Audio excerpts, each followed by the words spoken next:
So you're just gonna camp out in front of other people's offices if it comes to that? Possibly, yeah. I mean, listen, Lasse.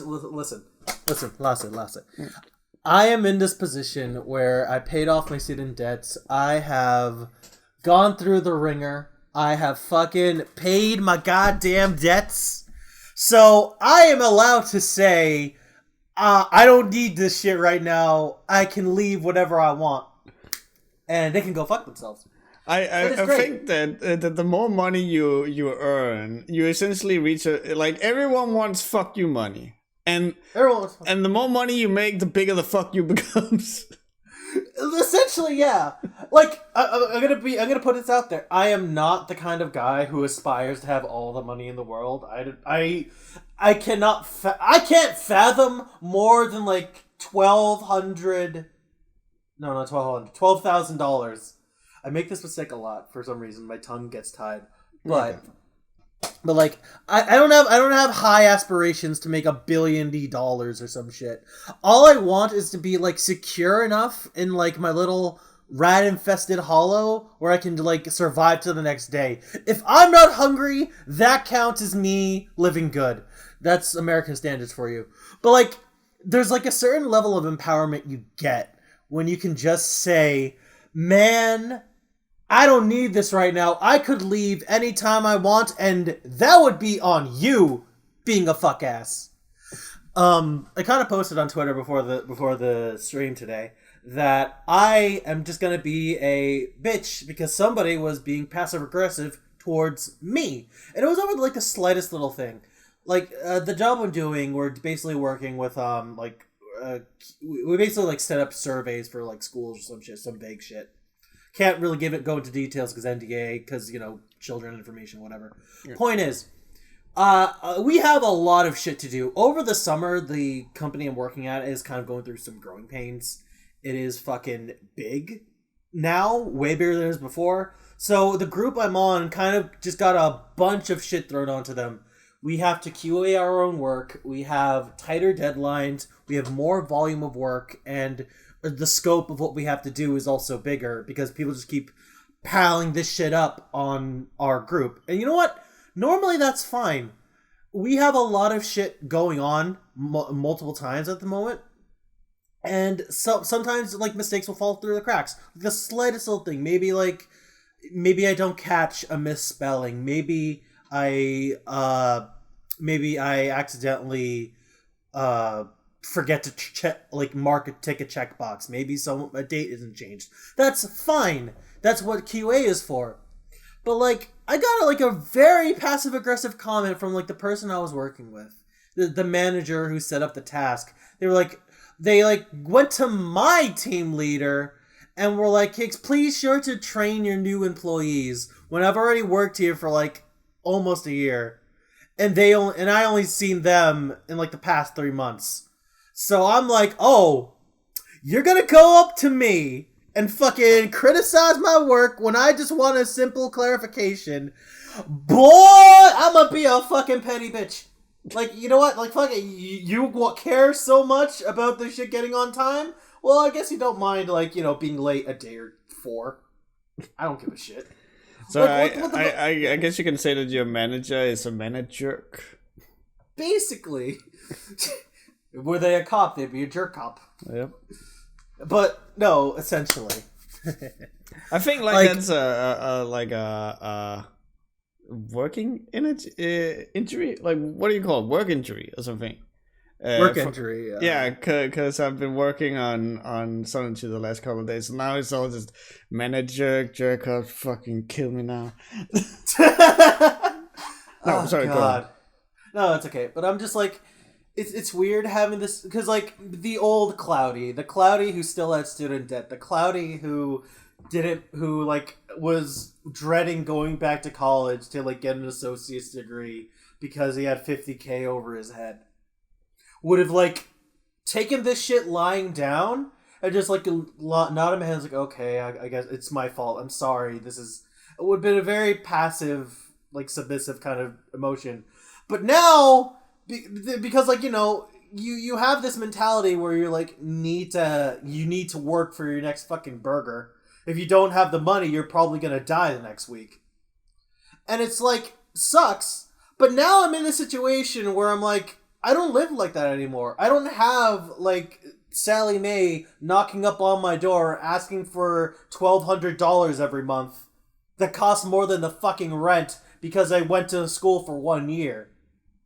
Now I'm just like, hey, if I don't like this job, I can just not be good at it. I can be suboptimal. I could fucking leave if I wanted to. I'm here under contract, and until that expires or you deal with my fucking contracting company, I'm your fucking problem. So if you're not gonna treat me well, fuck you. It's this weird empowering thing that's like, I've got the smallest crumb. I'm living in a house where there's fucking possums in the wall, and I still feel this kind of level of confidence. It's very, very uplifting in a way. I think it's like when you have overcome the big boogeyman. Like for you, it was your student debt and all that stuff. When you've overcome that, it's like, you know what? Fuck it. If I can get through that, I can get through fucking anything. That's literally it. Like, I paid it off, I think, like 2 years ago now. 3 years, I think. Like, no, it was 2 years ago. Yeah. I paid that off like 2 years ago. And I'm still riding that fucking high. And I won't shut the fuck up about it because it's still a big... That shit has, like, laundered over my life since I left high school. That shit is, like, caused me more mental anguish than, like, a lot of physical anguishes I've been through in my life. Because I've been hit by cars, like, 3 times, I think, and lived to tell the tale. But still, like, I'm kind of proud of this shift because I can look back at myself and realize if I was in this situation 3 years ago, even... I would be completely taken advantage of. And to say that that's not me anymore feels fucking amazing. Just really want to cast Cloudy down. Cloudy's been hit by a car 3 times. What did you do to those cars to hate you so much? Yeah, I was about to say, like, the fucking traffic where you live must be fucking wild, or you're terrible at looking both ways. So one time it was my fault because, like, my bike brakes, I was going downhill and my brakes weren't working. Yeah, that one was my fault. The second time I was in the driveway of my house in Puerto Rico.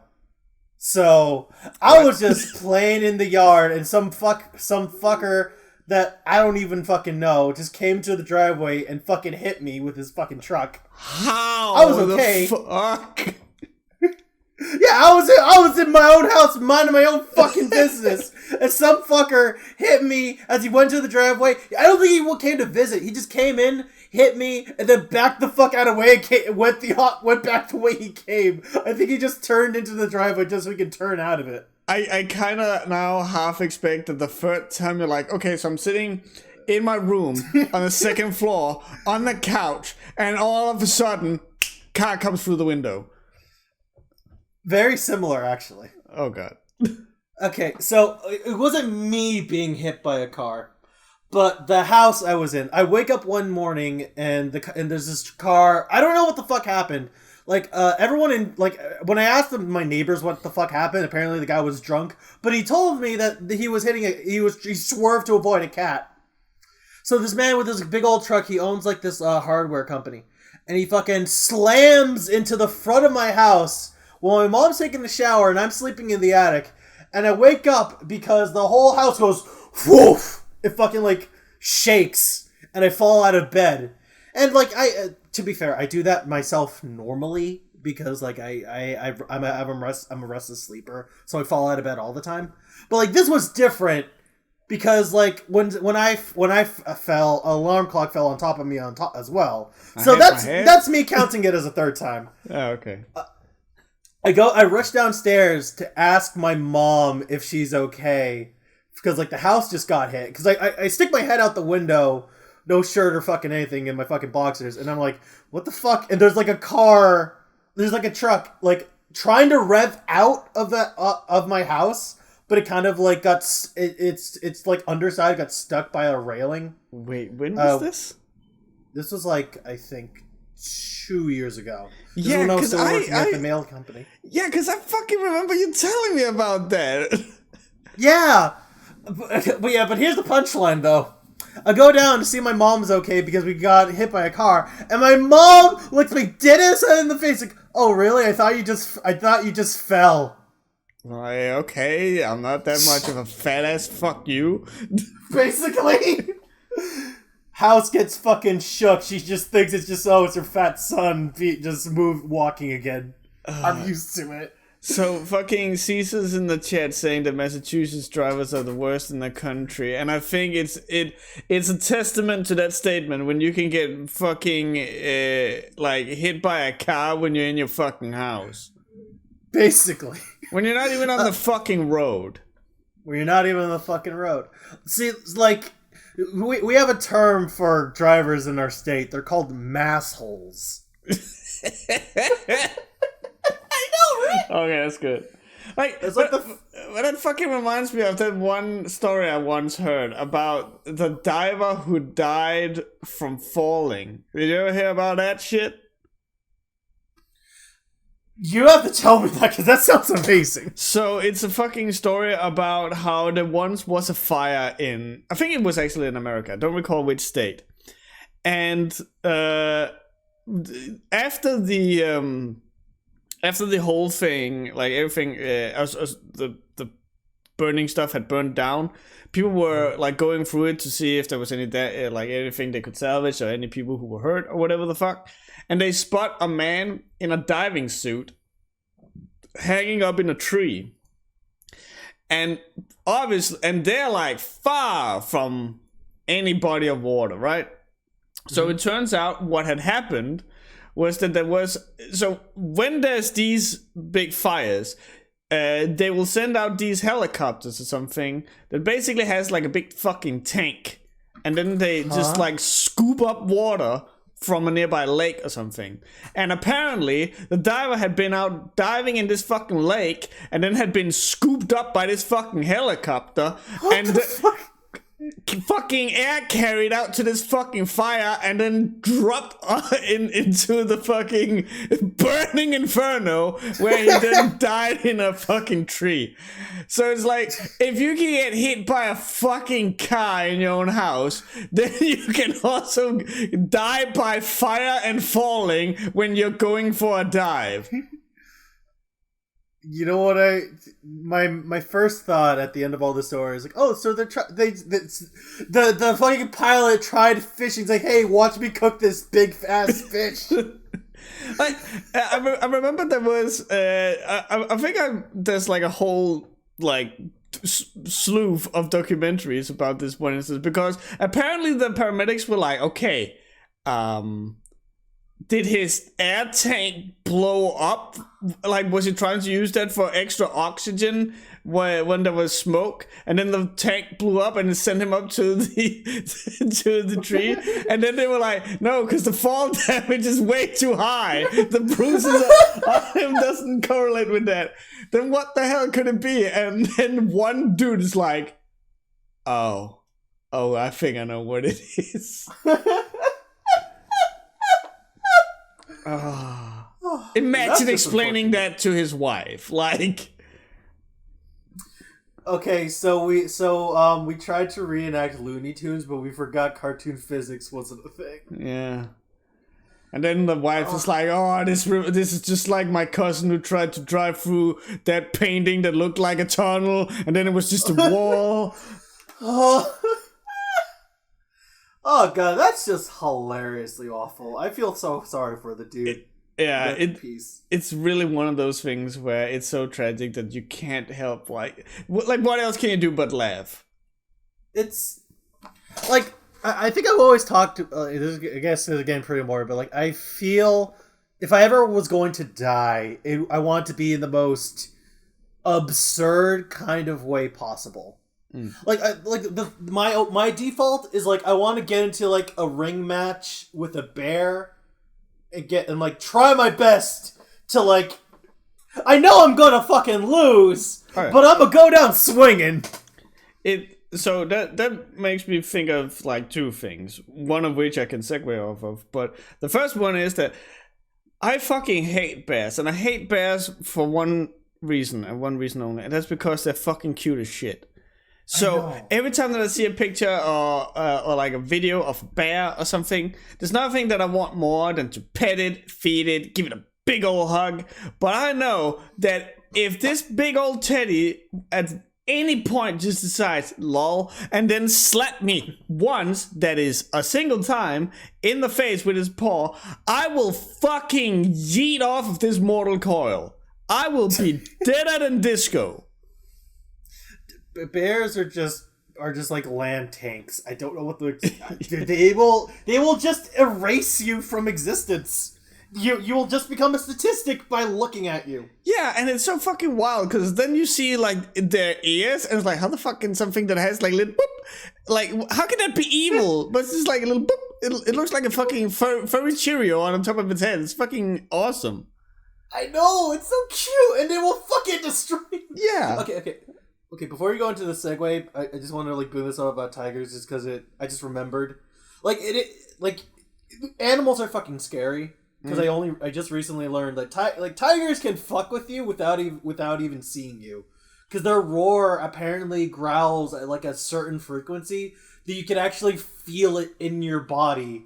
It actually messes with your internals when it roars. That's fucking cool. That's metal as shit, but also kind of terrifying when you have shit like that going on. But yeah, animals are fucking scary. Thank God we got a fucking gun. Oh, well, you have a fucking gun. But then again, like, the biggest animal you'll find in Denmark is a cow. And cows are fucking awesome. But, so, you were talking about this whole thing about, like, you want to die by being locked in an arena fighting a bear. Mm-hmm. And that reminds me that I have dove in headfirst into 2 animes. Since our last podcast, which, by the way, we didn't have a podcast last week for those of you who didn't see the message, because work is fucking with us. So yeah, we're kind of like trying to reschedule it to be around this time for now, and then once there's more structure to the whole thing, we will return to the normal time. So this is just what we're doing now. But so I've been watching these 2 animes. And I know this is I'm doing something dangerous here, because I'm starting to talk about animes, and every time that we've talked about animes, people have flipped the fucking goddamn shit. But I've started watching these 2 animes. The first one was just because it came up on Netflix, and I was like, I haven't really sat down and just just watched an anime, and I just need some background noise while I'm editing. So I put on Records of Ragnarok. Are you familiar with this anime or manga? It's weird because like I might not be, but I remember having like this little green manga called Ragnarok, and I think that's something different. Yeah, that's something different. Okay. So the reason why I segued over to this is because like both of these are very prevalent in the terms of like arenas. So Records of Ragnarok is where the gods decide, hey, we want to fucking end all humanity, and then they're stopped and instead are challenged to fight the humans. To determine who whether or not humanity gets to survive. So it's I think it's 13 1v1 fights where one god versus one human go into a ring and fight. Mm-hmm. And that is it. That is the entire and I went and I read the manga afterwards. It is the entire fucking thing. It is the most dumb, stupid, over-dramatic, melodramatic bullshit I've ever seen, and I fucking love it. It's no secret that I I've been out of the anime game for quite a while now. I haven't really been into any animes, really into any mangas. The mangas I've read have been like, you know, a little on and off. Typically some horror or something, but those never translate very well into animes. So I haven't really been that much into it. But this one is so like it puts its finger into the little monkey part of my brain, and it goes diggy diggy diggy diggy diggy. Yeah.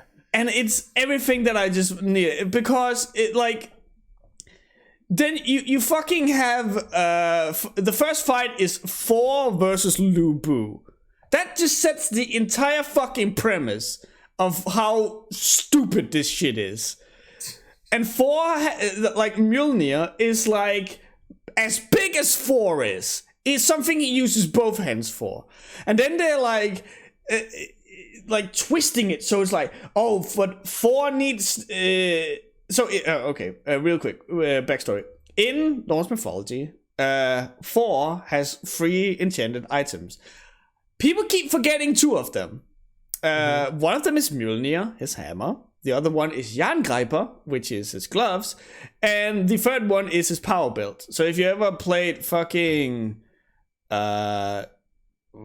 Chrono Trigger, the power belt you can get in that was reference from that. Also my thing is fucking up. But so the Jerngriper is just technically gloves that that 4 would wear, so his hands wouldn't just get crushed when he's swinging Mjolnir around, because Mjolnir is so powerful. And they then try and play with that premise in this in the most anime way possible, in that no, he actually doesn't wear them to protect himself. It is to protect the hammer, because he is so powerful that if he doesn't wear these, he destroys the hammer while swinging it. It's one of those things where they have researched all of these gods and characters to hell and back, and then taken literally every liberty they could to make it more cool. Oh, it is like, this is what I had I missed from anime. I needed the dumb. I needed the fights themselves are not actually that cool. There's not like, oh, this cool move or anything. In fact, I think it actually does an active effort in making all the moves seem as stupid as humanly possible. But the emotional part of it all is just fucking chef's kiss. Like, real quick, there's a fight between Poseidon and Sasaki Kojiro, and in case you don't know, Sasaki Kojiro was another legendary swordsman who died by the hand of Musashi Miyamoto. Yeah. And so his entire thing is that that they then play like this whole narrative that Sasaki never once won a fight. I don't know if that's true or not, but they make this the lore that he never won a single fight. But that's because after every fight, he would then meditate about that fight and play the fight over and over again in his head till he could beat that person. And then it was like, okay, well then I don't need to challenge them anymore.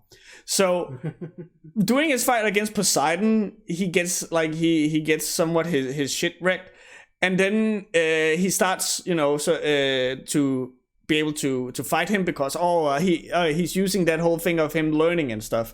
And then there's like every swordsman that has ever lived, because like this is in an arena where the spectators are people from all across time and countries and all this stuff. So every swordsman that has ever lived starts like swinging imaginary swords, going yeah, and everyone like cheering him on. And there's this like the violin is playing, everyone is hype, everyone is screaming. Miyamoto's in the stands, he's crying, and Sasaki Kojiro is like, every man that has ever swung a sword. And then like in big fucking grungy pencil stroke kanji on screen. It just says thank you. Like everything has led up to this fight, and it's just emotions has been dialed up to fucking 15, and it's the most dramatic shit ever, and it's so fucking dumb and so fucking cool. Well, at first you sold me with like how like Thor got liberated, but it's moments like that where you just see squad in the stands. Yeah, that's my favorite part in anime. Oh, there's a fucking point where his sword breaks, and then he grabs so he has like the one half in his hand, then he grabs the blade in his other hand, and then he just roars out, and they turn into two swords. And then, like, in 4 kanjis, it just starts spelling out the fucking style that Musashi invented with the 2 styles. And Musashi, like, takes the scrolls of the 5 rings that he wrote about this, and he cuts them to pieces, because he has not perfected the sword. No! It's Sasaki Kochiro! And tears running down his cheeks. And it's, like, this is the level it's on 24/7. Oh, I need this. I need this a lot. Yeah, well, you know, my fucking like subscription ended like yesterday because I had to change credit cards, but now I'm gonna fucking renew it. You gave me a reason. Thanks, Lasse. Also, I need to remind you, this is all happening while fucking speed power metal is playing in the background with violins and symphonies and all this shit.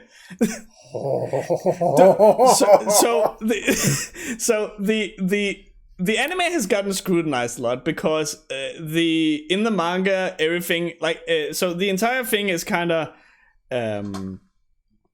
like orchestrated by Gunhilde, which is a Valkyrie, and so when she loses her and she has the biggest fucking hate boner for the gods, and so every time that the gods gets their comeuppances, her face in the manga distorts in like unrealistic ways. Like she just looks like a fucking primal serpent or something. Like she ends up looking like a monster when she's like grinning from ear to ear because they're fucking dying. And then in the anime they don't do that, which I don't. So it's one of those things where people found this thing which is like, I'll agree, it's one of those things, but why did you not do that?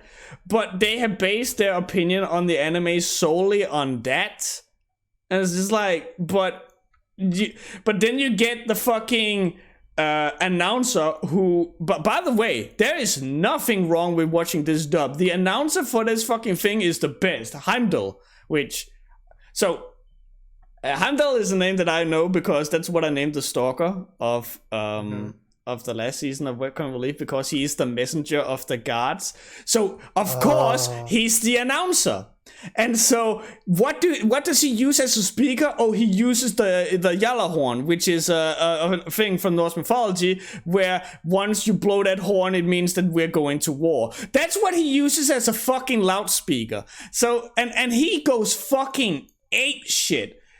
And he gives all these fucking cool titles to people like fucking doing Lu Bu's thing. It's like, the story goes that when Lu Bu died, he was crying for he was crying at the person who then took his life, and then the announcer will go, "Did Lu Bu cry because he was scared? No!" And then like big no kanji right on the screen. "Did he cry because he was regretful of what he had done? No! He died. He cried because he yawned. He wasn't scared of that." Like he just goes fucking in. So yeah, I went and read the manga, and that one's also good, but I don't know, there's something about the presentation of the anime that just fucking, like, that one just rekindled this flame in my heart for anime. And so after that, I went and I watched a little anime that I'm sure that you are familiar with called Hunter x Hunter. which also has a bunch of anime fighting arenas and stuff like that. It do. Oh, wait until you get to Chimera yet. Yeah, which you'll get to Great Island actually. So I think I've just started season 2 now. They're at the fighting tower and have just learned about Nen. Okay. And so you are probably going to correct me a lot when I go on this little explanation about my experiences with Hunter x Hunter. But it's one of those things where it feels more like the creator wanted to make Yu-Gi-Oh, but his editor was like, no, but make it a battle manga. Because it like they have all these weird instances where they will, for whatever fucking reason, just start talking about, hey, he was doing this trick instead. And like, okay, so they're going up to see Killua. Is that how I said Killua? Yeah, Killua. Yeah. Okay. So they go and see Killua, and as they're waiting for him to show up, even though he's in the next room, the butler or whatever is like, okay, I want to play a game with you where you have to guess which hand I'm putting this coin in. Mm-hmm. And so he first flips it, and then, oh, it's in your right hand. So it is. And then he does it again, and then it's like a little faster, and it's like, oh, which one is it in? Oh yeah, it's true. And then they take a girl hostage. One of their people, by the way. Yeah. They take one of their own people hostage. It's like, okay, if you guess wrong this time, or if you spend more than 3 seconds, or stall for time, we're going to kill this chick. And it's like, and then it just becomes like repeated like speed guessing on which hand the coin is in. And then Gon has gotten his ass whooped before this, so his eye is all like swollen up. And I fucking love this bit where he's just like, okay, what's the dude with the suitcases called? Leorio. And it's like, okay, Leorio, give me a knife. And then Leorio is like, what are you going to use the knife for, Gon? And Gon reassures him, going, don't worry, I'm not going to do anything stupid. So then Gon cuts his face. Yeah. And to cut it open, like, again, it's one of those things, that's how cutmen in boxing do it. I get it. It works. It's just so funny that he goes, don't worry, I'm not going to do anything stupid. And then the kid immediately turns the knife on himself. Like... No, you don't understand, Leorio. I was just cutting my face to release some blood so it relieves the pressure so I can open my eye a little bit. You're going to quickly learn in the series, Gon is fucking unhinged. Yeah. But that didn't tip you off. But yeah, go ahead. But yeah, and then, like, after this whole coin thing, then Kurupika, is that his name? Kurapika. Yeah. Kurapika. Then after this whole thing has gone on, he's like explaining how the man did the coin trick, in which he, so he holds his hands up, and then he lets go so the coin can slip down his sleeve, and it's just like, who fucking cares? Like a lot of people actually. Yeah, I know, but it's just like, I don't know what this really adds. and by the way, I'm only bringing this one up, not because it's bad or anything like that. It's just because, like, that's the most recent one. But these things happen again and again and again, and it's just like, it's not gonna. It's only gonna get more complex from here. I'm warning you right now. If you want to tap out, he just he just did Nen. He just explained it. I'm telling you right now, Lasse, like, that whole explaining shit is gonna be way more prevalent than you ever fucking knew. Oh, I want to be very, very specific here. I don't mind that it's being explained, because I've already had the whole Nen thing explained, and it's actually pretty cool with how, like, they part it up into these 4 different categories and all this stuff, like Nen and Ten and all this shit. Like, I think that's fucking cool. because we talked when we had DR on the show, it's like it sets up these rules on how you can then just bullshit these rules to the utmost extreme. I fucking love that shit. But it's more like these parlor tricks, which is like it's the exact same shit you would see in the beginning of Yu-Gi-Oh, where it's like, oh, the opponent is tricking me using these typical things that you would see street hustlers use, and then Yu-Gi-Oh somehow manages to overcome it with his sheer power of will or knowledge or something. And that's the kind of the same thing that they're doing, but in a fucking tournament where people are dying and fighting each other to the death. And so I get that you want to explain these kinds of things, but there's so many of these weird little mini games happening while a dude is kicking a person to death off screen. Okay, I'm gonna... So Hunter x Hunter is one of those series where I talked about where I love it to death, but this is one of those things what I consider as like a barrier for entry for like a lot of people, because the reason why I love Hunter x Hunter is not because of the crazy dumb bullshit, because there is a lot of it, but because it is the pinnacle example of a power system where they will explicitly tell you the rules of the world and be consistent about it throughout. The reason why they're explaining to you the power tricks isn't just to explain like all the mini games and shit. That's Creed Island. You'll learn about that there. Okay. But like Nen is so fucking complex. Like the four like categorizations, those aren't categorizations, they're uses of Nen. The actual categories, there's 6, and how they are used, and when you basically take those concepts, that's when you have the groundwork to like break the rules as many times as you fucking want. No. They never break any of the rules, but they're always constantly building on them, and they're going down to the minutest of minute details of why this works. It is the equivalent of doing your math homework and showing your work. All these explanations are showing why this exists in the manga, in the show.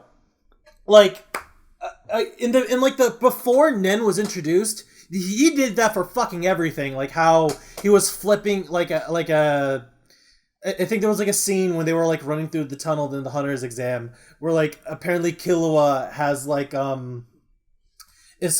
was fed like a laxative and he didn't, and like, oh, it's like, oh no, my body's been used to a lot of poison, so this doesn't affect me. But if I catch you trying any of this shit again, I'll kill you.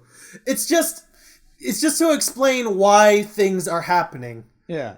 But holy fucking shit, like when actual powers are introduced, when they start explaining what people can do with Nen, that's when like the explanations are gonna go fucking crazy. I cannot fucking fathom the multitude of fucking ways you can kill somebody with Nen that has the property of rubber and gum. Burn those 2 words into your head. I will. But I just kind of want to preface, like, the reason why I'm so hooked up with this is because I'm a huge fan of... Hold on, I need to burp. There we go. I'm a huge fan of Super Eye Patch Wolf. Yeah. And he's a huge fan of Hunter x Hunter. So he had, like, this video where he's, like, breaking down, like, why he loves Hunter x Hunter. And when he shows that, all I'm seeing is a bunch of people kicking the fucking shit out of each other. So then I'm like, okay, time to see kids beating the shit out of each other. Because apparently that's my lot in life now. And so I put it on, and then again, there's just all these weird little mini games. And it's like, I don't mind it. It's just a little weird. I also, we talked about it in the Discord, but there's this weird thing with tone. Again, not a problem, just an observation. Where it's like, so they go to Killua's family's place. What was that family called? The Zoldycks. The Zoldycks. And then, like, there's these 2 bears. It's like, oh yeah, I'm just gonna go in there, I'm gonna take a photo of the family and get a billion trillion money. I don't recall what the currency is. And and then they burst away through the door, and then they get fucking killed by the guard dog, and then spit out as like just bones. And like everyone is like, everything about this is portrayed in like, this is fucked up way. Everyone's going pale. You see like their eyes shivering, and there's like poof, sound effects to it. And then the next scene, they're in the janitor's home, and he's just like, "Oh, y'all, you silly kids!" And then right behind him, in a trash can, you can see the skull of these people just shoved in there, along with some fucking banana peels and shit. And then like we're back to haha ee ho ho, and no one even thinks about these people anymore. And it's like, I get that it's a shonen, and so you don't have to think about there actually is a narrative reason why it's portrayed like this a lot, and it has to do with Gon. Oh, okay, like his childish innocence or something. Okay, I can tell innocence is a very forgiving way of saying it. Like, I don't want to go too much into spoiling it. Okay, but the series, like, especially once all the Nen stuff is going on, like, pay attention to like the relationship that Gon and Killua have. Okay. Because like they do certainly like touch on these. It is like, you know typical shonen battle, like, friend tropes. But then you kind of just start to question, like, because the show does this thing where everything's happy-go-lucky, well, there's horrible stuff, but all this horrible stuff is still fucking there. And when it finally gets addressed, you're like, yeah, we're finally touching upon this. Why the fuck is... okay, so now this shit is crazy. Okay, yeah, I'm trying to, like, explain this in a way that doesn't spoil, but I guess, like... there's, like... You don't have to if you don't if you can't. Yeah. I can't, but it's, like... You're gonna appreciate why... At least I did when it finally hit me, that... The tone shifts are jarring and crazy, but that kind of makes, like, when things get actually serious and when, like, serious topics get, like, touched upon, that's when it kind of just clicks. It's like the happy-go-lucky stuff is not only innocence, but like this pure naivete, which is like not in like a whimsical kind of way. It's like, you're so fucking stupid, you're actually not putting it together. Not you. I always talk in the concept of Gon. I get you. Yeah. I will say one thing. Oh, sorry, go on.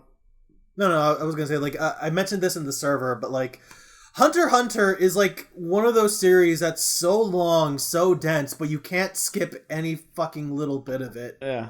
Because everything's constantly building upon it, like, on the next arc. So everything you learned about, like, in York New City is gonna like be expanded upon in Greed Island, and everything that you've done up until Greed Island from the beginning is gonna come to a head in the Greed Island arc, and then the Chimera Ant arc. I mean, everything builds upon what came before, so you can't skip any of it. And I think that the anime actually does take some great steps to reinforce that, because it will every now and again show you like entire episodes where Gon is writing his family, and it's just like recapping everything that has happened up to that point. Like entire episodes just used to recap stuff. I'll admit that one was bullshit, but it did make a good point of view for what kind of character Gon is. Yeah. But a thing that I actually wanted to touch on, which I think was actually masterfully done, was doing the whole Nen thing, where the Mr. Wing, I think his name is, where he like releases the Nen in them. He's like, I also released the Nen in your eyes, which now makes you able to see it. And that is such a fucking good fucking I don't want to call it a retcon, but it's such a good technique to use when you're this far into a series, because again, this is in season 2 and season 1 is fucking long. And it's such a good way to, when you're this far in, to just go, this is why you haven't seen this before. Because it's just straight up invisible to people who has the Nen release in their eyes. And I just thought like that was such a cool way of doing it, because they have definitely touched on the whole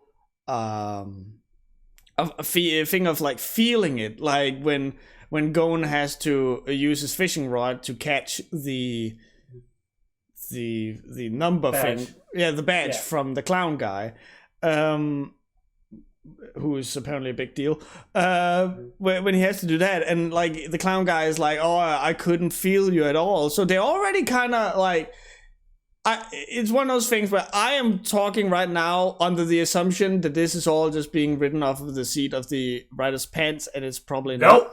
Okay. Nope. Okay, but if it was, then like that whole thing of I could feel you could have been a bunch of things. It could be killing its end, it could be magic, it could be whatever the fuck. But the fact that they then like later established that no, it was Nen that he was feeling, because this guy is apparently really good at it. There was just a really creative and solid way of doing it when you're this far in and it hasn't even been mentioned once before that.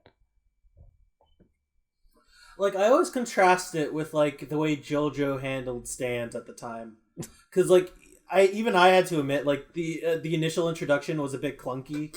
Because, like, how, you have Joseph suddenly knowing everything about stands because he's old now. Yeah. And, like, how that never... It's like, it's a ghost ripple. It's kind of like Sunlight thing, but we're not going to touch upon that anymore. And only people who have been struck by the arrows and everyone in their bloodlines... Or if you're in Tonia's case, you're just really good at cooking. but it's fucking... While that was clunky, it still served the way like Togashi did it here with like Nen. It kind of just bridged the gap, and it kind of like did that thing where I was talking about. It's building on what happened before. There's actually this scene. Do you remember that time on the blimp where Gon and Killua were fighting the old guy Netero? Yeah. And when like Killua tried to like fucking kick his shin, and it felt like he was like putting his leg against an iron bar. That was another implication of Nen that you don't exactly touch upon, but that's what happens. Where he just strengthens his fucking leg through Nen. He's like, fuck, why is his leg like fucking steel? Or some shit like that. I thought it was just like some Shaoli Quan or something. Kind of. I mean, that's his fighting style, definitely, because like you'll see that towards the end of the series. But it's like fucking like you can actually, if you go back into the original thing, you can actually see all the instances like, oh, that's where Nen was used. That's where Nen was used. It's not only the characters, it's also you at the same time, which is kind of fucky. But it kind of proves that this shit was planned. Okay, so or just really masterfully retconned. Could be. But then like I have a question for you. How long until we get Pillar Man in booty shorts and crop top? There's like 20 of those. You're going to have to... Oh, wait. No. That is towards the end of the Chimera Ant arc. Okay. So that's like... I'm trying to keep it vague. Yeah, no. I know what you're talking about immediately. Like, hair that literally touches the sky. Mm-hmm. Super Saiyan fuck you, as I like to call it. It's actually more apt than you think. Okay. But basically that's like the second to last fight in this. Actually, maybe not second to last.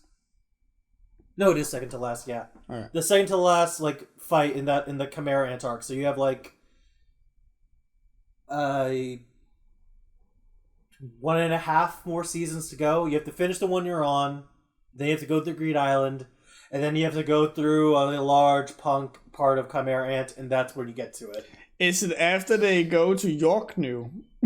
Yeah, it is way after New York New, but... I just wanted to mention that name, because it's fucking New York backwards. Fuck you. Fuck you. No, you're gonna get moments of genius where you have the retcon, and then you get fucking York New City. Yeah.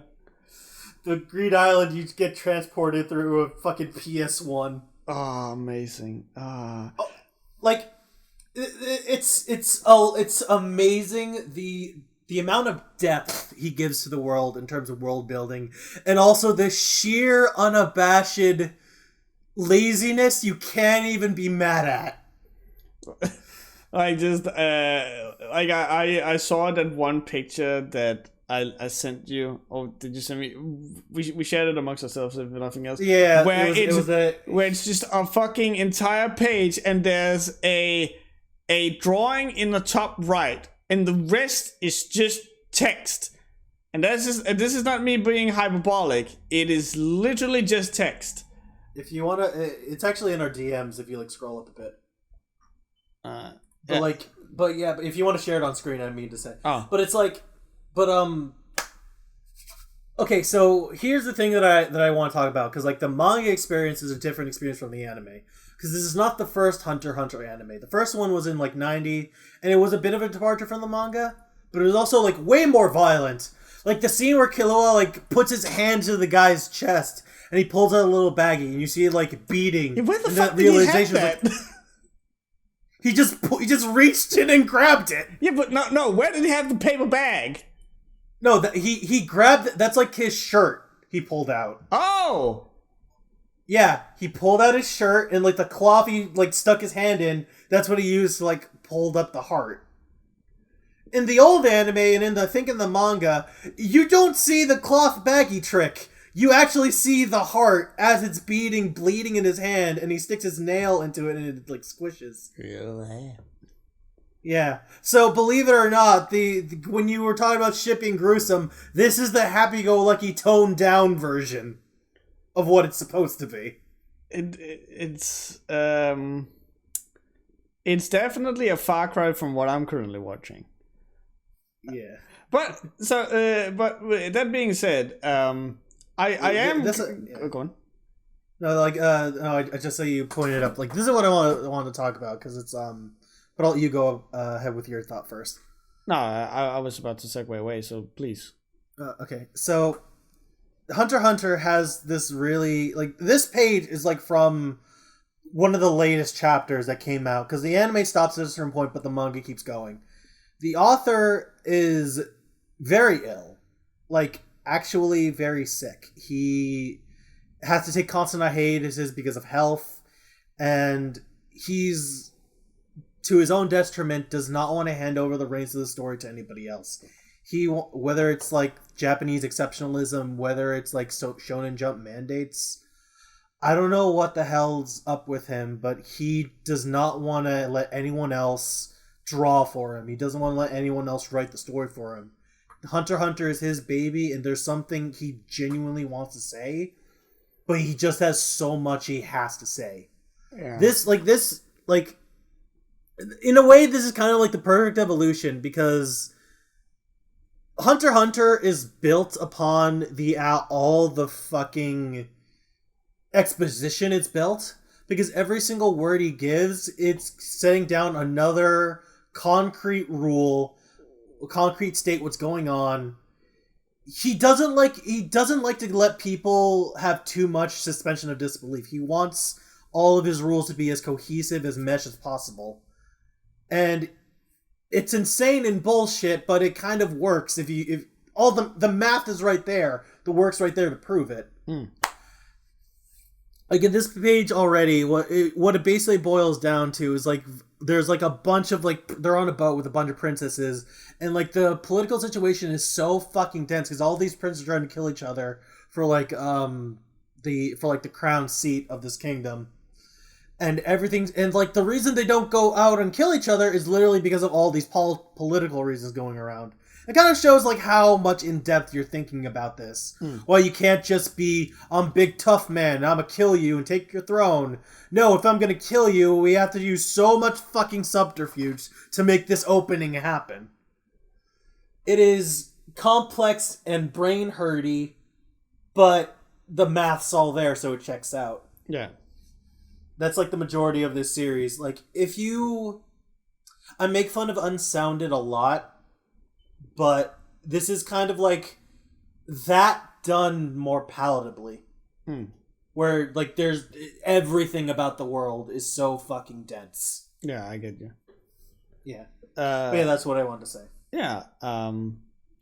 Like, I think that people need to understand about me, at least, is that when I bring up observations, some people might call them flaws, but when I'm like sitting here going, the parlor tricks and something, that's kind of a weird thing. That doesn't necessarily mean I think something is bad.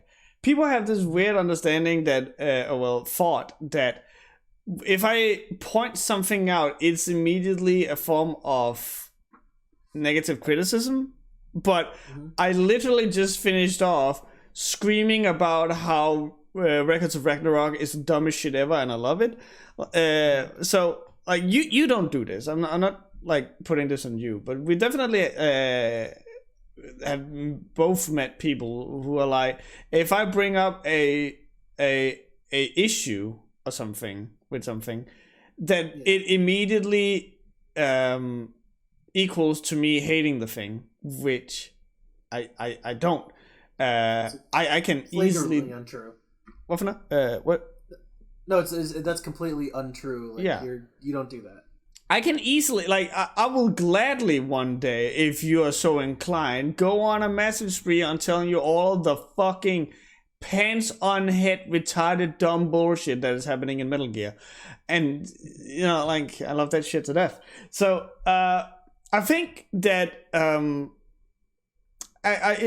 that watching Records of Ragnarok definitely lit the spark, and I'm kind of happy to watch Hunter x Hunter in a sense, because they could not be further apart.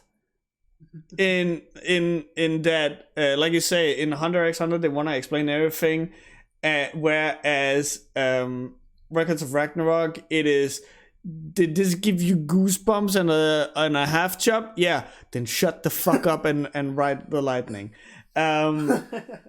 But I think that I like that, you know, going over to Hunter x Hunter after this, just because it shows that I can still enjoy an anime if I can just like turn my brain off and kind of watch it while doing other stuff, which is a thing that I haven't done in many years now. And I kind of hope that, like, after Hunter x Hunter, I can maybe give the same treatment to One Piece, because I can't read the manga. I am and I'm gonna make some enemies now. While I think Oda, is that the name? Yeah. I think Oda is a fantastic artist, and I think that he is also an incredible writer. But his art is not for me, and that is because the frames are, again, to me, way too busy, and the focus is rarely to ever on the thing that I personally feel it should be on. So, for example, against the fight against the dude who looks like Eminem, the god, where it's like there's a fucking tower exploding next to Eminem. I don't recall his name. NL? Yeah.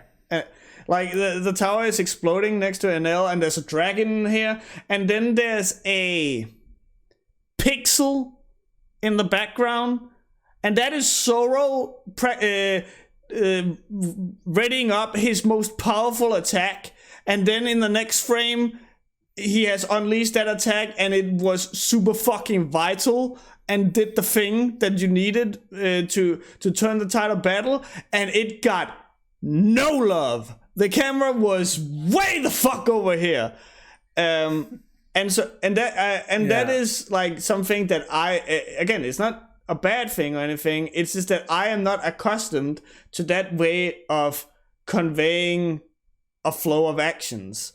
But I did finish that part, and then I was like, okay, I can't read the manga because of that way, so I'm going to watch the anime. And so in the anime, I've gotten to the part where they have I think they've fallen down from Skypiea, and they're now at the marine base. Okay, so this is like a catch-22. That part is like a filler arc, but at the same time, it's like, if there was ever a filler arc I'd want you to watch, that would be the only one. Because that's like the best filler in like the entire series. Where any other arc, I'd tell you to skip it, because like that's an anime only thing. Because thankfully, the only time they do filler is like nowadays is when they're doing like a movie tie-in and it's like paid for and they only last 1, 2, or 3 episodes. But like earlier One Piece, that it kind of had the Naruto problem where like you'd have a filler arc to pad for time, and like the anime arc of the actual canon part of the story is painfully long in the anime, and it's more manageable in the manga. So here's my thing, because there's issues on both fronts. Because I'm an avid and I'm fucking caught up, and I'm reading chapters every single week, and I still have these issues myself.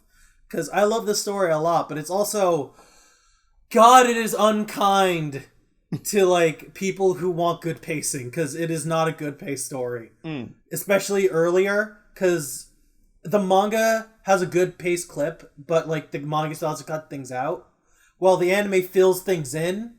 But it also, because at the time it was running almost parallel to the manga and the anime, they had to pad out more time for the manga to catch up. Yeah. So they had to make more filler scenes, and it's like super egregious in like Long Ring Longland, like the next canon arc. But then you go to like the best part of the story right after it, so it's like, it's frustrating. I love this series so much. I've been trying to tell you to read the manga because it's the least painful experience. But goddamn, like if you got to do the anime, like I will say, at least do the anime for like this one filler arc, or skip it if you must, and maybe skip the other one and just go to Water 7, because that's when like the story like just kicks off from there. I'm definitely interested, because I gotta fucking find out, how did my boy get that X on his chest? I gotta find out. But I've talked with Bren, the guy who wrote the Chronicles of Botan. Yeah, he's a really cool guy. He's a fucking OG. He's real nice. But so he was like, "Hey, have you read One Piece?" And I explained this issue that I had with the presentation, and apparently I'm not the only one. So at least I'm happy. Yeah. I'm happy with that. I will. It's also one of those things where the popular mangas do not show up on the typical app that I use on my 8-year-old iPad. Mm-hmm. So I have to go on websites to read them. And my iPad is not kind to those, so that kind of sucks. So I will have to. I will definitely look into reading the manga for those the parts that are best to read the manga on, and then maybe return to the anime afterwards. How awkward that will be, but. The reason why I also like appreciate animes, and the thing that I kind of like got back into wanting to get back into animes for, is I need that thing that only animes can do. The thing that I know I'm gonna sound like a broken record, but Gurren Lagann did, where did you watched all of Gurren Lagann, right? Yes. Because we're friends. We're friends. Listen. We're friends. I've seen Gurren Lagann. Okay. Please go on. Tell me. Near the end, where the anti-spiral is talking the maddest shit against Teen Daiguren, and then Simon goes no, and then like Sorario Day starts playing, and it becomes like this whole fucking thing near the end, and that moment gives me goosebumps. It brings tears to my eyes. I'm mouthing along with the shit they say because I know it almost verbatim, and I want that. I want that shit that gives me goosebumps. The shit that gives me that fucking kick of endorphins where I just go, yeah. And I think that's why I was so lucky that I got into Records of Ragnarok, because it's a show literally based around that entire thing. And I think I explained it to Alice, where I want to get more animes where, as dumb as it may have to be for it to happen, where the protagonist will scream out something like "yeah," and then like break through something, and then like they just give it that 110% because they before they only did the 100%. Like again, it's such a smaller thing, but in My Hero Academia, when Deku has to throw the baseball and he kind of has to use all for one, but only in his finger. And that has that entire thing because You Say Run starts playing and you hear Deku's monologue about, I will take it and put it into a single point, and then he just screams go as he fucking throws that ball, and it's like that energy, that passion, that life. That's what I'm looking for.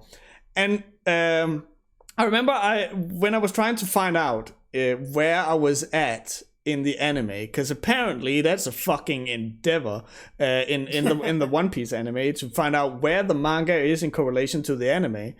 I found that part where Luffy punches Enel in the face, and he also punches the bell. Yeah. And like that moment where he goes, "Oh man, can you hear this?" And he just throws his hand out and it hits the bell, and you just zoom out and you see the dude on the island, and he just doom, and like, okay, that's what I'm looking for. I'm looking for that emotional rush that only animes can give.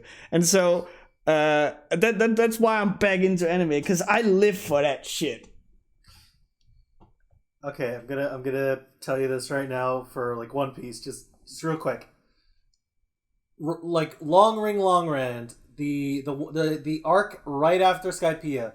Read the manga for that. It's the least painful experience. After that, go straight to the anime for Water 7 and beyond. I promise you.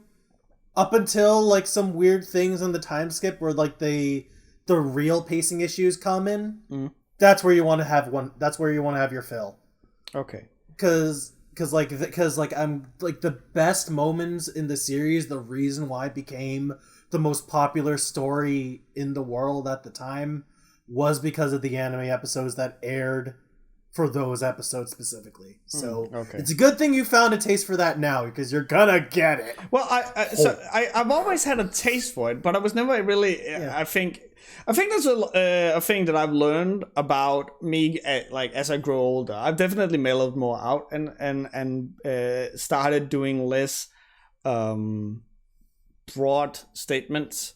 I would like to think so. It was for example, I think where I've started becoming aware of this was like when Overwatch first came out, where it was like, I actually don't have an issue with the audio department of Blizzard, I think that the first designs that Overwatch did for the base cast was actually, it's fine.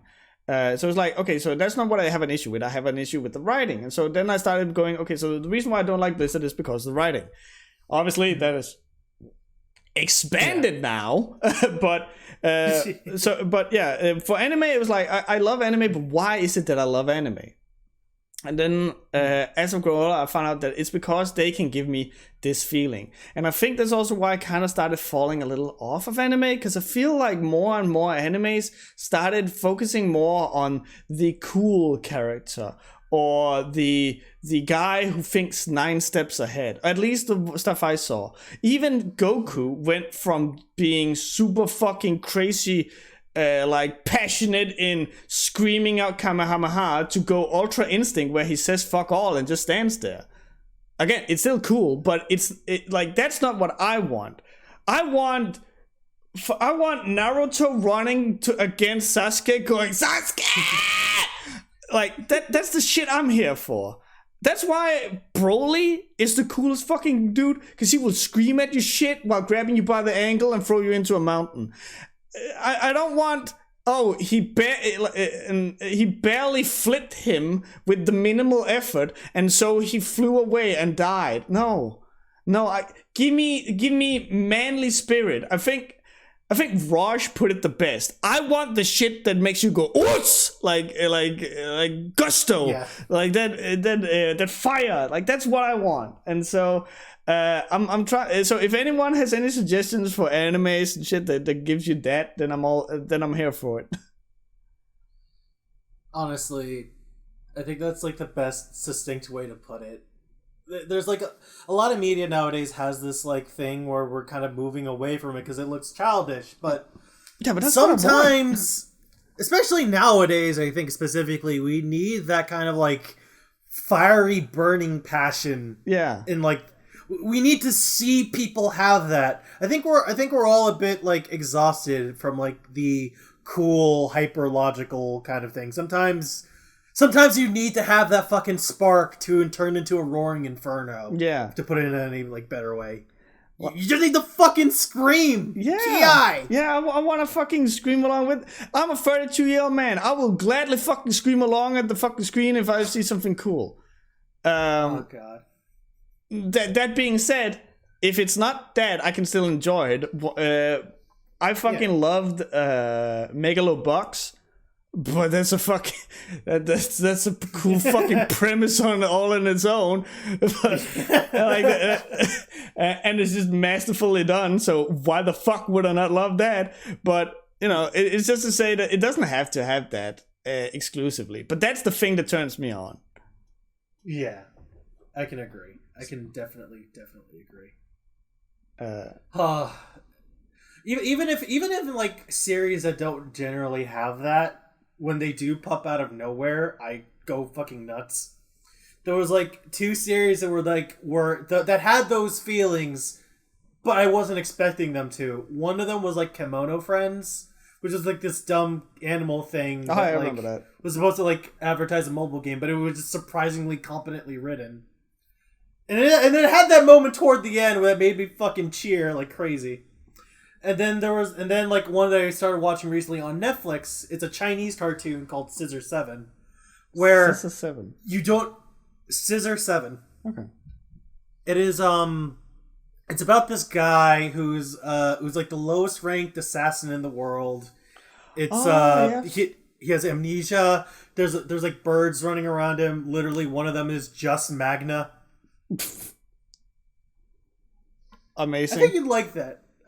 Literally, I think you'd like that. It is it's definitely more of a comedic anime or Chinese cartoon than like most other things, but like when those moments happen, you go, "Oh!" Literally, I think like the last episode of season 1 is just redoing like one of the plot lines for King of Fighters.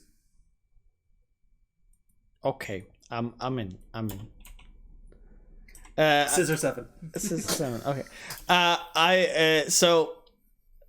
You mentioning that one, because I've seen trailers of that on Netflix, and it has kind of a similar animation style as Japan Sinks 2020. Have you seen that one?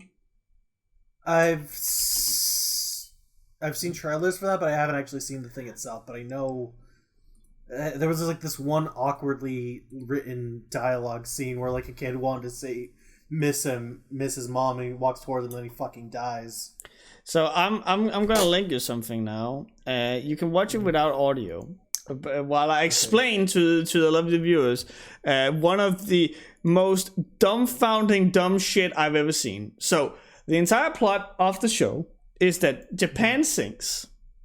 Therefore the name. There you go. Thank you. Okay, bye. See you next week.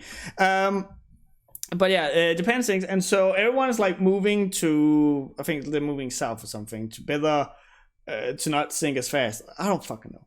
So as they're going on this adventure, they find like this place that is fenced off, and there's like this sign that says, "Hey, don't fucking come in here." And then they're like, "Hey, if you tell us not to come in here, then like there must be a lot of clams or whatever the fuck in the ground." So they go in there and then they start digging around because like they want to cook these clams for dinner. I don't know if they're clams. It's something in the ground. And so the dad starts going out and he starts like digging, shoveling into the ground. And then at one point he hits something, and it then shows that the sign was actually covering like, "Hey, don't go in here because there's fucking landmines." And so the dad has now hit the shovel into this landmine, and there's this really like quiet scene where you just see like a big like light, and then you see the hand land next to the mom. And then it just starts fucking pouring down blood. And I remember losing my goddamn mind, laughing my goddamn fucking ass off, because it is the most preventable, gruesome death I have ever fucking seen in my entire life. It is so, like, I'm certain you're watching it now and you're just like looking at it in befuddlement. It is fucking dumb as shit. And it's a thing that is like trying to be really clever, but everything is just fucking terrible. Like, no, you're explaining. It's funny. You're explaining it perfectly timed as you were watching it. As you said, "Oh, but the hand lands to the mom and it happened," and I'm like, "This shit is stupid." You couldn't have just like read the signs, like. Yeah, because there's there's moss over it or something. Like you could just scrape it off. Like, fuck me. But yeah, so that's the kind of anime I'm not into, where it's fucking dumb and boring. It's when you have something dumb and they think they're being smart. Yeah, it's painful. It's so weird, because if you have something dumb that's trying to be smart, it's the most painful in the world. But if you have someone smart who is purposely being dumb, it's the best. I think that like fucking like Tenacious D. These people are fucking masterful musicians and comedians and what have you, and actors, but they act like they're the fucking dumbest people on planet Earth. It's the best. They fucking nail it all the fucking time. Every time. I'm excited for Jack Black Bowser. I'm not even gonna lie with you. Yeah, I was like when. I can understand I'm not the only one. But when I saw that cast, I was like, okay, this is fucking weird. Why didn't...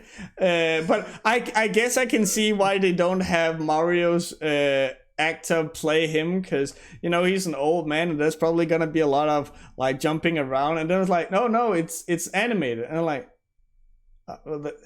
that makes more sense, but that's not as fun. But then you remember, like, Charles Martinet, the voice of Mario, also voiced Parthenax in Skyrim. You know, the big fuck off dragon that gave you that whole heartwarming speech about who is the better person, the one who's born evil or the one who like rose to be over. No, I fucked it up. Point is, he can act. Yeah, he can voice act very well, and he's still in the movie. He's doing something else, but we're giving it to Chris Pratt instead, and I'm like, boy, you got shoes to fill. Yeah. Charlie DeLuigi is hilarious. I don't know who his Peach is. My funniest reaction was fucking, wow, Toad's black!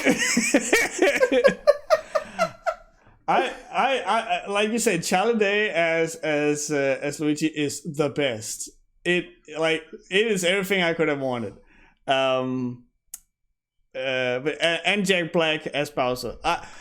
It's going to be one of those things where I'm kind of in the same boat as the Sonic movie, whereas the Sonic movie, it wasn't great, it wasn't bad, it was charming, and that's about it. If that's what we get from the Super Mario movie, I am happy. I don't need it to be like the Lego movie was fucking amazing.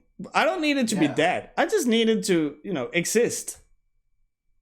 And like a good one is what I'd like, honestly. Like, I don't need it to be, like you said, I don't need it to be the Lego movie. Sorry for interrupting. It's just, I want it to be good, passable, something I can just enjoy. Yeah. Because like I did see the Sonic movie and I had a lot of fun with it, surprisingly. Yeah. Like it wasn't the best, but you know what? It's way better than I was ever expecting. Yeah, it was charming. It had it made me go, oh, okay, I see you. Like, like that little scarf thing you do, but in a good way. Like, I'm fine with it. I'm not trying to be like fucking Marvel consume, where it's just like, oh my god, we need to pay money for this thing I'm not even interested in, because I won't do that. But it's just like I think with it being a Nintendo product, people are already putting it kind of like on a pedestal where it has to be a fucking 10 out of 10. Otherwise, I'm gonna burn someone's house down. Whereas I'm like, if it's fun, then that's really all I want. I don't need it to be like, again, like the Lego movie. Exactly. Like the worst I'm expecting is like I'm not gonna like feel comfortable with Mario's voice. Like unless like that's gonna take some, like that's gonna be like my hurdle, but like I can enjoy the rest of it. Yeah. I would still have wished that they made Mario Italian, obviously, but I would have preferred a New Yorkian Italian. Yeah, see, that's what they did. That's what they did with like the original movie and the show. Yes, I wanted that. I want the New Yorkian Italian. I want him to say, "Forget about it." Forget about it. Forget, it's me, Mario. Forget about it. Like that's the kind of shit I want.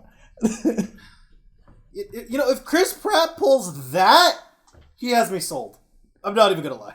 I don't want him to be a plumber. I want him to be like, I want him to have a hole in the wall pizza joint with his brother Luigi.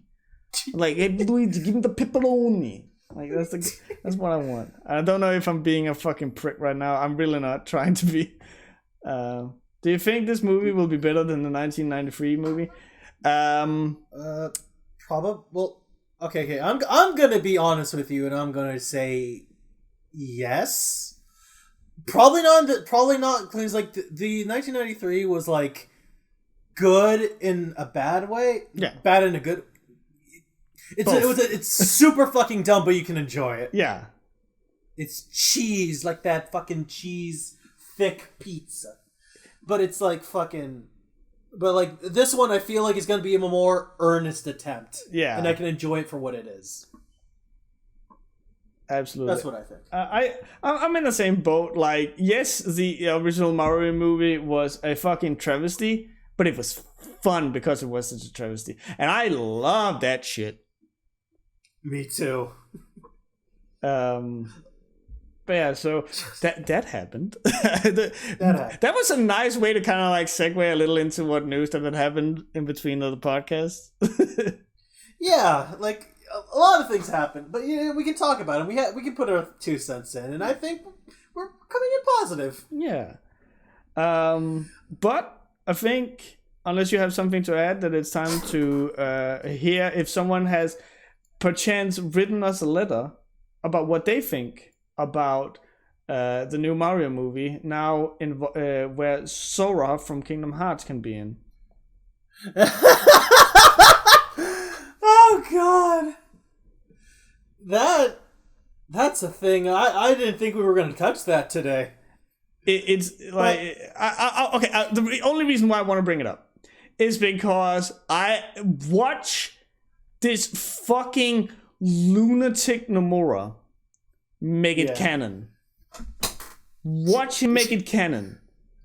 What? And not just, you know, like a little side thing like, oh, hey, Sora, I hadn't seen you for a month. Where were you? Oh, you know, chilling out with Captain Falcon and the Squid Kid. Like, not that. I'm talking full on. Oh, I got and I'm not at all up to date with my Kingdom Hearts lore because I have this little thing called taste. But like, I'm talking full on like, oh, I found the power to vanquish this evil because I learned this technique from a female soldier in a metal armor with a gun on her hand. Like, you know, referencing that he hung out with Samus without name-dropping Samus because he can't do that for legal reasons. Like, I'm full on expecting him to turn this into a serious fucking canon thing. Okay, so because I lack a thing called taste, I went to a GameStop the other day when I was buying ear cleaners. Don't ask me why I was buying ear cleaners at GameStop. Yeah, I was about to say. But like I have Devil May Cry for like $9. I found Kingdom Hearts 3 for $5, and I found the whole collection on the PS4 for like $15. And I'm like, okay, you know what? I never buy video games. If I don't buy these now, I'm not gonna find any of them ever again. So I bought all 3. So now I haven't started playing any of them yet, but I do have Devil May Cry now again. Yeah. So I'm gonna update you that as I go weekly from this point on. Good. But I kind of dipped my toes into KH3 because I started watching videos and I was already spoiled on what the ending was gonna be, but I didn't really understand because I have this horrible memory, so I'm probably not gonna remember when I go around to playing it. But with Kingdom Hearts 3, they already have a fucking segue to make it canon. Oh god, because supposedly Sora. I had this clip on Twitter that's perfect. If I can find it again, I'll share it with you. But it's supposedly the last scene of Kingdom Hearts. Sora kind of pulls. Oh my fucking god! What? Oh my god! My brain's retarded. She dies at the end of Gurren Lagann. Why am I forgetting her name? Nia. Sora pulls a Nia at the end of Kingdom Hearts 3, and kind of stops existing, but then not because of time parallel shenanigans. He's just not in this reality anymore and goes off into fiction. So at the end, that's happened at the end of KH3, and it's set up for the microtransaction games and KH4 and all that. But because he's in the realm of fiction, that could account for him being in Smash Bros. Right now. Oh god. So not only is he going to make it canon in the next game, he has the perfect setup. Oh no. Oh, he's totally going to do it. You want to know the worst part? You mean besides the Kingdom Hearts exists? What the fuck was that? That was me laughing. That's the sound of your cat. Okay. No, it's the worst part is they were planning this. Because not only is he being released on the 13th? Oh god. Sora's being released on the final update of Smash Bros, which is update 13. Yeah, I saw that. You know what? I'm happy for people who are happy that that Sora is in the game, because even though I don't like the games, I'm still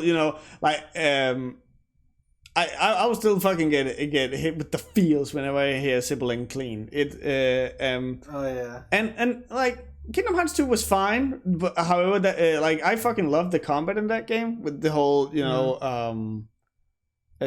drive forwards and the spells and the reaction commands. Yeah, the reaction commands were so fucking cool. They made every encounter so great. I don't know why they removed those.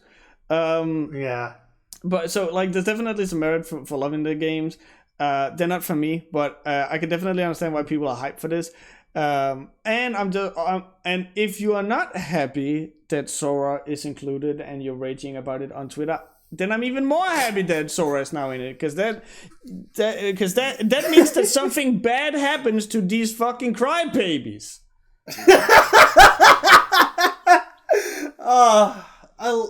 I'm not gonna lie. When the news hit me, I'm like, oh, this has to be an edit, right? Right? And I go through the trailer, because they fucking dropped the news while in the middle of a fucking team meeting yesterday, and I'm like, wait, what? Oh fuck, it's real. How the fuck did they pay for this? The first screenshot I saw, the event happened between me getting off work and going home. So then when I came home, Discord had obviously exploded, and I look at Discord, and the first picture I see, is the me Gunner as the Doomslayer holding up the fucking dude, and I'm like, my boy is in, and I'm like, oh, it's Sora, and I'm like, oh well, that's fine too. I mean, first off, the fact Doom Guy got brought in and not Master Chief, that's amazing. Yeah, it's fucking great. I was not expecting him to put any of them on there, but well. Wait, did you call him Master Chief? No, we got Doom Guy instead of Master Chief. Oh right, okay. I was like, what the fuck? No, because I'm like, but I should have saw this coming because, like, we got Bayonetta. We could have gotten any other M-rated game. It's fine. And we also got, since last podcast, we also finally got some fucking news about Bayonetta. Oh yeah! That shit's dropping! And she looks fucking gorgeous. I love her new design. Fashionably late as all. There was this one cursed tweet complaining about the haircut. Yeah, where they were like, oh, she looks like a little girl, and it's like Bayonetta is literally every MILF fetishist's weirdest dream. Like, what the fuck are you talking about? Like, watch that guy like be his own undoing. Yeah. Like by this time next week. It's. But oh god! Did you okay?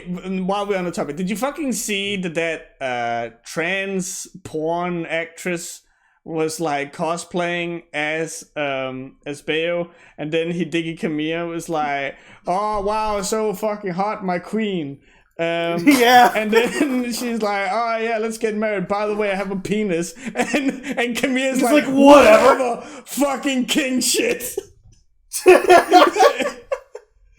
Oh god. Okay, so no, it wasn't like the cosplayer saying that. It was someone trying to ruin Kamiya's day, and he just unblocked him just to say whatever. I don't give a shit. King shit. Okay, so the people in the chat who doesn't know this, Hideki Kamiya is the director behind Bayonetta and a bunch of other games, and he's infamously known for blocking fucking everyone on Twitter. So the funniest thing happened was that someone made some fan art of Bayonetta who was formerly blocked by Kamiya, and then Kamiya unblocked them, said fucking nice piece of art, and blocked them again. And that is literally everything you need to know about this man. No. There is another layer to that also makes it stinging. Not only does it say it's a nice piece of art, but he also said you also missed her fucking beauty mark.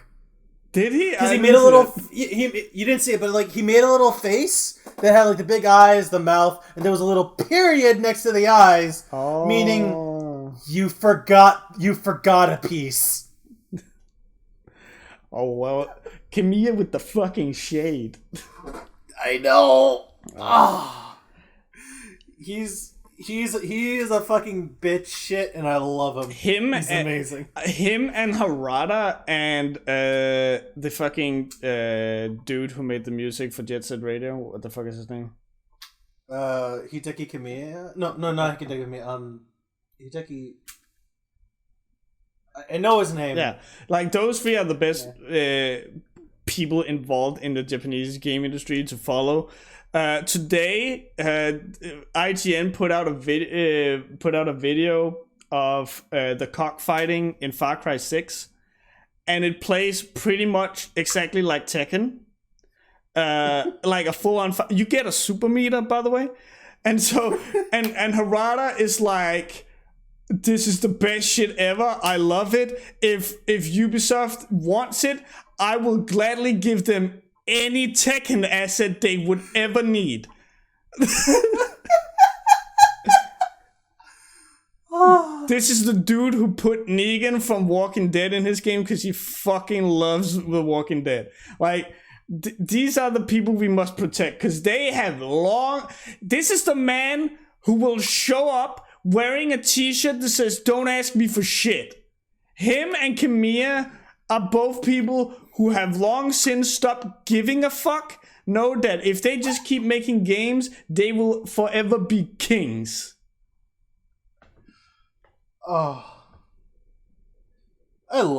Sometimes you love to see it. Yeah. Sometimes you like hearing crazy bullshit like this, and you can't help but have a smile on your face. Absolutely. But we were talking about the letters where people could come with their Kingdom Hearts fantasies and fanfiction. Which they could send at webcastrelief@gmail.com. Where can they send that again, Lasse? I believe that was webcastrelief@gmail.com. All right. We got 2 letters in the inbox today, and the first one's from Mr. Shane O'Brien. Dear Riser and Cloudy, here's a fun question. If you for some reason were forced into going back in time to be in 2 really bad cons, which would you choose to be trapped in? DashCon or Rainforest? You can only pick one of the two. Enjoy. Oh, so I can't even pick any other bad convention. It has to be either DashCon or Rainforest. Wow. Okay, have you? Okay, so if we were forced back in time to be in one hell or the other hell, which one would you want to be in and why? Okay. I would probably pick Rainforest. Because that sounds like it was like at an 11 at all times. Like from start to finish, this shit was pants on head retarded. Whereas Rainforest, it seems like it was underwhelming the entire time. I would rather watch fucking insanity nonstop than I want slow dread. And a ball pit that someone pissed in.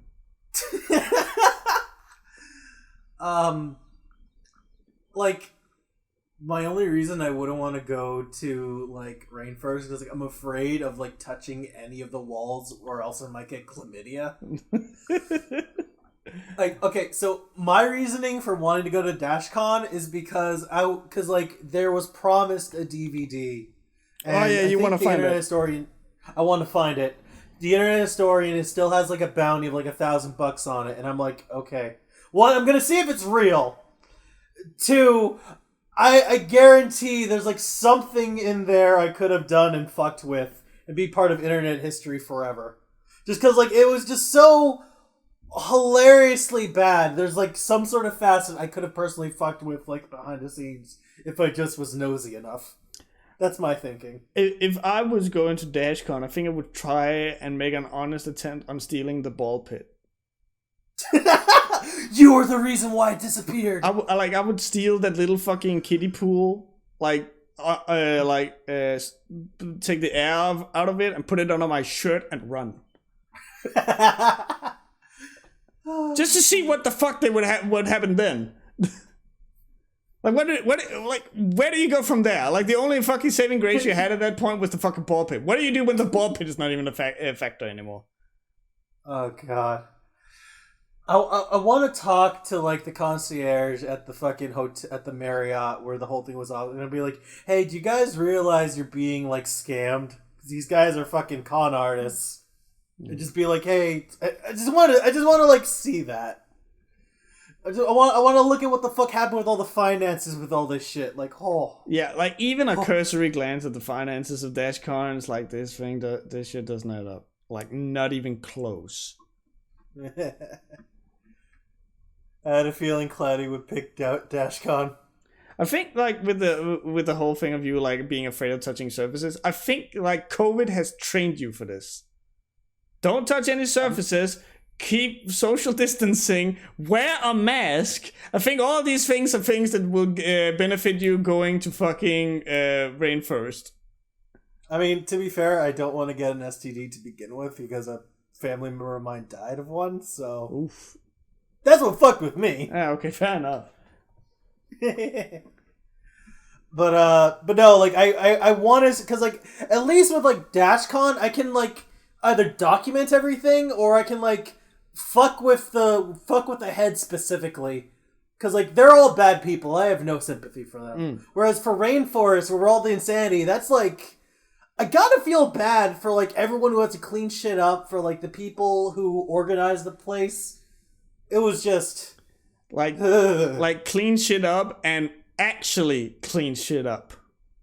Yeah. Although I will say, like, the one thing I wanted to be there for Rainforest because I wanted to see someone like get arrested, because apparently someone got like I want to see a fursuit to get like arrested, put in back of a squad car just to see them be put on a lineup. Okay, you know how I mentioned I would do crime at DashCon. I think if I went to Rainforest and had to do crime, it would be find Kero and do crime. I'm not gonna say what crime, just crime. You know what? That is actually the more noble goal. Yeah, just I think you would. Go to Rainforest, find Kero, do crime. Make it a checklist. Make it a checklist. Make it a checklist. Caro would have been there. Caro definitely would have been there. Absolutely. Okay. There's small children there, so of course he would. Yeah! Oh, my God. Woo! Next question. We have another question from Why Not? And she says, if you can bring back one discontinued food item from anywhere in the world, what will you choose?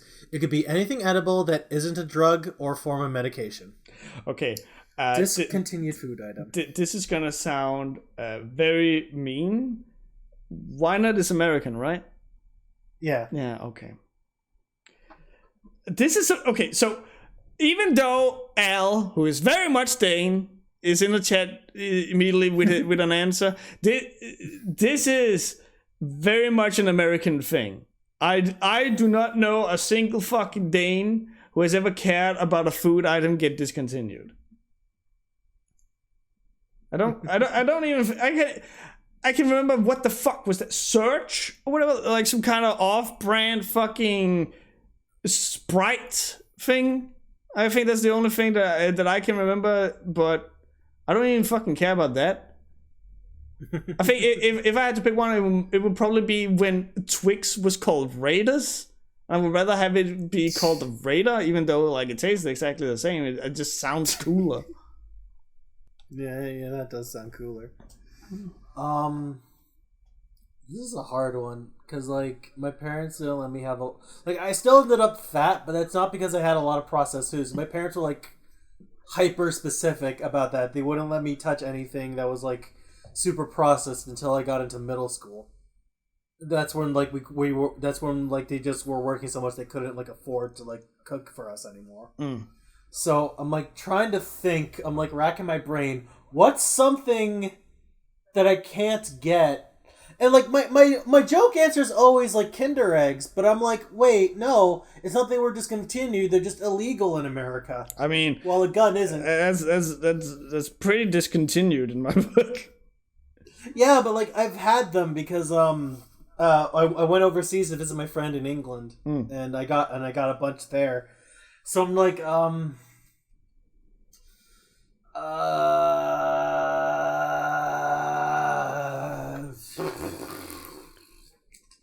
real quick, while you think of your answer, what do you typically like pay? Let's say for a menu item at McDonald's, you know, like a Big Mac menu or something, you know, with fries and Coke.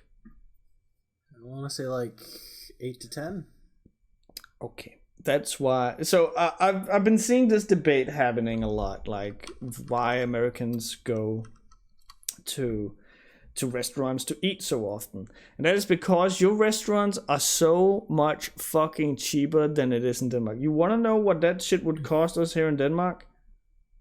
Maybe $25.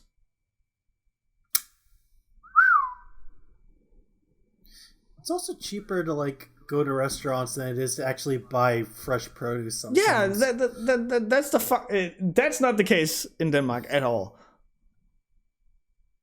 Yeah, that's backwards if I could say it. Yeah, like the restaurants are what you're supposed to go to when you're like trying to treat yourself, or you don't want, or if you are willing to pay a little extra for someone to make your food. Not the other way around. Well, no, we don't have to tip in Denmark. That's true. We do sometimes, not at McDonald's, but at you know, like more nicer restaurants. Yes, we can choose to do so, but we're not quote unquote forced to do so. Well, the reason you guys don't tip in like overseas is because you actually pay your waiters a minimum wage. Yeah. Like the minimum wage is like 7 in some places over here, but like if you're a waiter, you get paid like, if you're lucky, 1, or your tip is your pay. Yeah. 1 an hour, yeah. That is disgusting. This is kind of why we make a big deal about tipping in the States, is because we actively do not pay these employees because it's not seen as a real job. Yeah, like I know in some places where minimum wage is like 7, it's 1. I think over here it's like 5 or 7. Point is, you can always pay a wait staff, a food preparer, like below minimum wage if you're expected to tip at a certain place. That is absolutely in Denmark. The minimum wage is like $15. It's like, I think it's like 15 in my state at the moment, and like Texas, it's like 7.5 or some shit. And that is if you are below 18. What do you mean below 18? If you're below 18 years old in Denmark, that is the minimum wage. It goes up after you pass 18. What kind of communist bullshit is that? Lordy. It's some sort of fucked up. Discontinued food item. Go. Okay, there are these little like citrus Altoid things I used to love in middle school. And I had to Google search what the fuck was discontinued. And apparently they discontinued that, so that's my thing. Citrus Altoids. Citrus Altoids? They're like these little mints. I'll show a picture of it. By the way, the chat can't see this, but in our private chat on Discord, I see that you have brought up a fuck ton of images from Gunhilde from Record to Ragnarok, pulling all those faces. Yeah. They're great, right? They're kind of fantastic, yeah. Okay, so that... Not even gonna lie. So that's an Altoid. It just looks like a fucking rock with sugar on it. That's basically... The entire rock is sugar. Perfect. And it's citrusy. I liked these. I had these when I was a very little kid. And apparently they came in this little metal tin you could use for like soldering like computers inside and make like listening devices. I think that's actually what I think you can still get those in Denmark actually. America, why? But yeah, no. Things fucky over here. That's what's happening. I would have Altoids and Lasse would change the name of Twix. I swear. Again, I mentioned it before. If there's one thing I realized doing this podcast is that whenever we get these kind of questions, I'm always giving the most bullshit answer.